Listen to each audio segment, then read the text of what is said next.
বাংলাদেশে বন্যায় ক্ষতিগ্রস্তদের সহযোগিতায় এগিয়ে এসেছে বাংলাদেশের চীনা প্রতিষ্ঠানগুলোর সংগঠন overseas Chinese association in Bangladesh. শুক্রবার নোয়াখালী, ফেনী ও লক্ষ্মীপুরে ৬টি ট্রাকে মোট ৬০ লাখ টাকা মূল্যের নিত্য প্রয়োজনীয় পণ্য ত্রাণ হিসেবে নিয়ে যায় সংগঠনটি।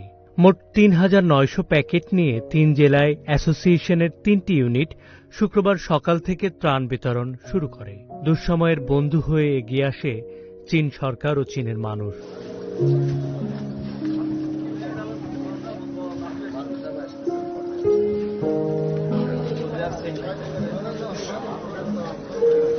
We are from China Overseas Association in Bangladesh. So we came here. আমরা যখন দেখলাম কয়েকটা গ্রাম পরিবার সহ সবাই পানির নিচে,